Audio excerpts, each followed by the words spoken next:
When a coder sits down to start banging out code, the first thing to start crowding his cognitive load is whether his program will do what it should. Correctness, he says, is what makes my code good. It's the function that captures this coder's attention. Behaviors and inputs and outputs are mentioned, as if the one good that a coder can bring is to spin the right wheels on some Turing machine. And compiling and linking and running are great. We need to do these to put food on our plate. But the shocker that might leave you scratching your head is that actual code is less written than read.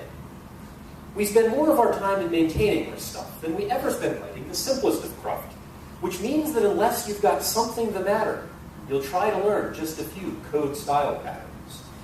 So coders and countrymen, lend me your ears as I teach you some lessons won hard through the years from that Beckian book about implementation and patterns that derail code suckification. A classical problem is how to name things. Oh, the anger and fights and dissension this brings.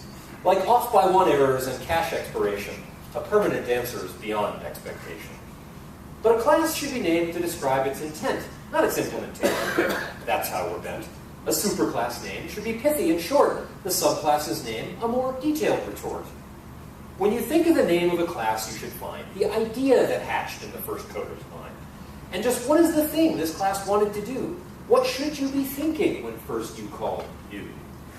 When you can't find the name for a class, it's a sign that the metaphor is actually escaping your mind. A good metaphor helps more than comments or training to inform other coders just what you are saying. The next thing we'll consider together is state, which wouldn't be bad if it wouldn't mutate. The functional people may think that they profit, but the objects we code will change state. We can't stop it. It's not just concurrency where it can bite us, although many suffer from threadlock weightitis. The way that we organize pieces of state can make all the difference between good and great. Group similar state close together and see just what happens in time to your code quality. If you think of the reason your data is altered, your sense of the meaning will be less assaulted. The things that are changing together should be very close to each other, viewed all on one screen. The data whose purpose is common, same thing. If they all work together, keep them all in one scene. Remember the scopes in imperative language gives you to gather together your baggage. The method, the instance, the class scope are able to keep you from having too much on the table. The changing of state is a serious problem, and I think that we're starting to locate the bottom. But as long as assignment is part of our ken, we've got to try hard to keep data reined in. See, the coder who's reading this pile of junk is bounded in what he can think of at once. Don't make him scroll all up and down every file to find and recall every identifier. Now, the methods we write can get out of control when we make the one reading them scroll, scroll, scroll, scroll. A method that's long and meandering is bad, but a method that's short and composed makes us glad. To compose a good method, just think of the scope of the things that it does, and with that you can hope to keep all of its actions around the same level, or else its abstractions will leave you disheveled.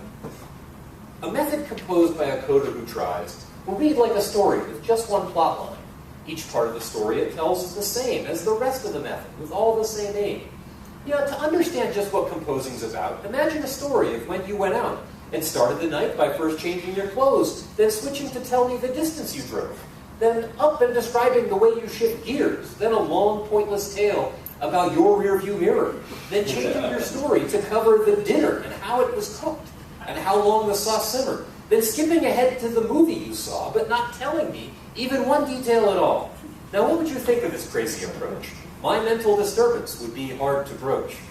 It's the very same thing when we factor a method. Each one should stay small, with its purpose embedded in a series of readable sub-method calls, and inside those methods go all their detals.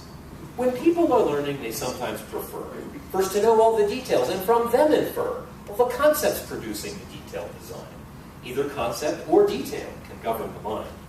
When composing your methods, keep this fact in mind, and please think of the coder who's struggling to find the whole shape of the picture zoomed all the way out, or the flipping of bits when that's what it's about.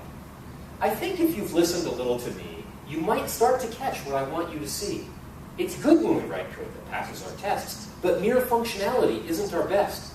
It's the human who sits down to work with our code, our ideas we want to this one to be showed. So remember the saying, the best that you're able. The reason we write code is to love our neighbor.